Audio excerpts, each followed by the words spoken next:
আজকে আমরা একটা খুবই দুঃখজনক ঘটনা নিয়ে কথা বলবো। মানে শুনলেই মনটা খারাপ হয়ে যায়। Iran air flight ৫৫৫। হ্যাঁ, ১৯৮৮ সালের ঘটনা।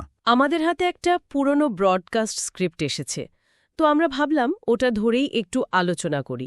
ঠিক কি ঘটেছিল সেদিন, আর কেন এটা এত বছর পরেও এত গুরুত্বপূর্ণ। ঠিক। এটা আসলে শুধু একটা দুর্ঘটনা নয়, এর পেছনে অনেক স্তর রয়েছে। বিশেষ করে তৎকালীন ইরান-মার্কিন সম্পর্ক, পারস্য উপসাগরের পরিস্থিতি সব মিলিয়ে। ঘটনাটি ঠিক কি ছিল, একদম সংক্ষেপে যদি বলি। ৩ জুলাই ১৯৮৮ ইরান এয়ারের একটা এয়ারবাস A300 বিমান, ফ্লাইট নম্বর ৫৫৫, তেহরান থেকে দুবাই যাচ্ছিল, রুটিন ফ্লাইট। পারস্য উপসাগরের ওপর দিয়ে যাওয়ার সময় মার্কিন নেভির একটা যুদ্ধজাহাজ USS ভিনসেন্স থেকে ২টো মিসাইল ছোড়া হয়, আর তাতেই বিমানটা ধ্বংস হয়ে যায়। একটা যাত্রীবাহী বিমান যুদ্ধজাহাজ থেকে মিসাইল ছুঁড়ে নামানো হলো, কিন্তু কেন? ভুলটা কোথায় হলো? মার্কিন নৌবাহিনীর ব্যাখ্যা অনুযায়ী তাদের যে অত্যাধুনিক AGS কম্ব্যাট সিস্টেম ছিল জাহাজে, সেটা নাকি বিমানটাকে ভুল করে একটা ইরানি F-14 যুদ্ধবিমান হিসেবে শনাক্ত করে। F-14? কিন্তু সেটা তো একটা বিশাল যাত্রীবাহী এয়ারবাস ছিল। হ্যাঁ, সেটাই তো কথা।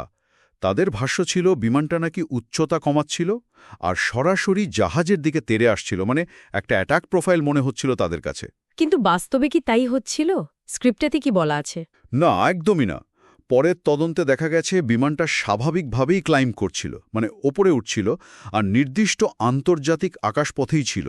স্ক্রিপ্টে এটাও উল্লেখ ছিল যে জাহাজের ক্রুদের ওপর নাকি প্রচণ্ড চাপ ছিল তখন। খুব অল্প সময়ের মধ্যে সিদ্ধান্ত নিতে হয়েছিল। চাপের মুখে ভুল সিদ্ধান্ত, যার ফল ২৯০টা নিরীহ প্রাণ চলে গেল। স্ক্রিপ্টে নিশ্চয়ই এই হতভাগ্য মানুষগুলোর কথা বলা হয়েছে। হ্যাঁ, অবশ্যই। ২৯০ জন যাত্রী ও ক্রু সদস্য, একজনও বাঁচেননি। এর মধ্যে ৬৬ জনই ছিল শিশু। ভাবুন একবার। ৬৬ জন শিশু? হ্যাঁ, সাধারণ মানুষজন, নানা পেশার, নানা বয়সের। কেউ হয়তো পরিবার নিয়ে বেড়াতে যাচ্ছিলেন, কেউ কাজে। শুধু ইরানি নয়, অন্যান্য দেশের নাগরিকও ছিলেন। ওই স্ক্রিপ্টে কয়েকজনের নামও উল্লেখ ছিল, যা পুরো ঘটনাটার ভয়াবহ মানবিক দিকটা তুলে ধরে। এটা তো শুধু সংখ্যা নয়, এক একটা জীবন, এক একটা গল্প।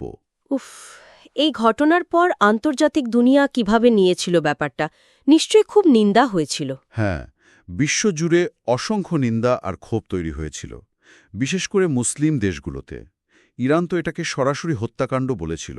মার্কিন যুক্তরাষ্ট্র কি ভুল স্বীকার করেছিল? আনুষ্ঠানিকভাবে ক্ষমা চেয়েছিল? না, সরাসরি ক্ষমা কিন্তু তারা চায়নি।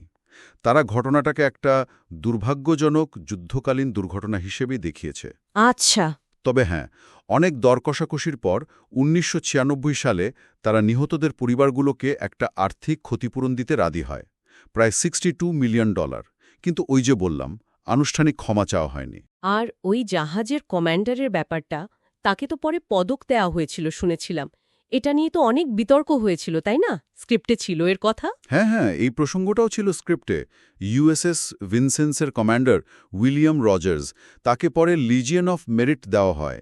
যদিও বলা হয়েছিল এটা তার পুরো সার্ভিস ক্যারিয়ারের জন্য, নির্দিষ্ট ওই ঘটনার জন্য নয়। কিন্তু বাইরের লোকে তো সেভাবেই দেখবে। ঠিক। বিশ্বজুড়ে ব্যাপক সমালোচনা হয় যে এত বড় একটা ভুলের পরেও পুরস্কার। মার্কিন নেভির যুক্তি ছিল কমান্ডার অত্যন্ত চাপযুক্ত পরিস্থিতিতে নিয়ম মেনেই কাজ করেছেন। কিন্তু আন্তর্জাতিক মহল প্রশ্ন তুলেছিল যে তাহলে কি ভুলের কোনো দায়বদ্ধতা নেই? তার পুরো ব্যাপারটা ভীষণ জটিল। একদিকে এতগুলো মানুষের মৃত্যু, অন্যদিকে সামরিক বাহিনীর নিজস্ব যুক্তি, রাজনৈতিক সমীকরণ, সব মিলিয়ে। এই ঘটনা থেকে মূল শিক্ষাটা কি বলে মনে হয়? স্ক্রিপ্টটা কি ইঙ্গিত দেয়? দেখুন, স্ক্রিপ্টটা যা তুলে ধরেছিল আর যা আজও সত্যি, তা হল যুদ্ধের মতো উত্তপ্ত পরিস্থিতিতে, চরম উত্তেজনার মুহূর্তে অত্যাধুনিক প্রযুক্তিও ভুল করতে পারে। আর মানুষের পাণ্ড করার ভুল, হিউম্যান এরার, কি ভয়ঙ্কর হতে পারে। ঠিক। দ্বিতীয়ত, যে কোনো সংঘাতে সাধারণ মানুষ, বেসামরিক নাগরিকদের সুরক্ষার প্রশ্নটা কতখানি গুরুত্বপূর্ণ। আর তৃতীয়, এবং সম্ভবত সবচেয়ে জরুরি, স্বচ্ছতা আর জবাবদিহিতার প্রশ্ন। সামরিক অভিযানের ক্ষেত্রে এই দুটো জিনিস না থাকলে কি হতে পারে, এই ঘটনা সেটার একটা বিরাট উদাহরণ। অর্থাৎ ফ্লাইট ৫৫৫ শুধু একটা বিচ্ছিন্ন দুর্ঘটনা নয়, এটা যুদ্ধের কুয়াশার মধ্যে ভুল বোঝাবুঝি, প্রযুক্তির সীমাবদ্ধতা আর মানবিক ভুলের একটা মর্মান্তিক প্রতীক হয়ে আছে। আর এর প্রভাব তো ইরান মার্কিন সম্পর্কে আজও স্পষ্ট। একদম। আর এখান থেকে কিন্তু একটা বড় প্রশ্ন উঠে আসে।